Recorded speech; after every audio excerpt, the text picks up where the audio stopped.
High বন্ধু, আমি তনুশ্রী। আজকে কি রান্না করলাম সেটাই তোমাদের সঙ্গে শেয়ার করব। চলো পুরো ভিডিওটা দেখে নেওয়া যাক, আর তোমাদের সঙ্গে একটু গল্প করে নেব। আসলে আমি একা থাকি তো, মানে কথা বলার সেরকম লোক কাউকে আমি পাই না। আর আমার ছেলেও আমার কাছে থাকে না, ও আর কি কলকাতায় থাকে। তাই জন্য আর কি তোমাদের সঙ্গে একটু গল্প করে নিই। এখানে ঝোলে রান্না আমি কেটে নিয়েছি।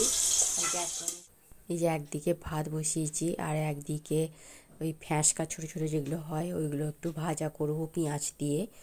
আর প্লেন আমি ঝোল করব। আজকে এই দুটো রেসিপি করব। চলো আমার কথা একটু বলে নিই। আমি ঘরেই থাকি, ঘরের কাজকর্ম করি, আর সেভাবে আমি ব্লগ ভিডিও করতে পারি না।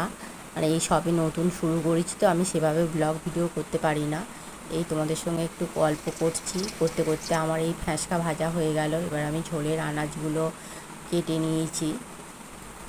কী বলতো, ছেলে থাকলে মানে রান্না করতে একটু ভালো লাগে, মানে খাবার লোক থাকলে রান্না করতে ভালো লাগে, কিন্তু সেরকম আমার রান্না করলে যে খাবে সেরকম লোক নেই। ওই জন্য হালকা পাতলাই রান্না করব, পাতলা ঝোল আর ভাত। আর আমার হাজব্যান্ডের তো বাইপাস সার্জারি হয়েছে, সে তো রিচ কিছু খাবে না। ওই জন্য ওই মাছের ঝোল আর ভাত আর এই করলা ফ্যাঁসকা ভাজা, এইটাই আমি করব। চলো তোমাদের সঙ্গে শেয়ার করলাম। যদি একজনও দেখে থাকো তাহলে একটু হাই হ্যালো পাঠিও, তাহলে নিশ্চয়ই আমার ভালো লাগবে।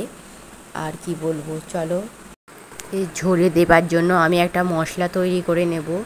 জিরে, ধনে, হলুদ, মৌরি দেব আর গোলমরিচ দেব।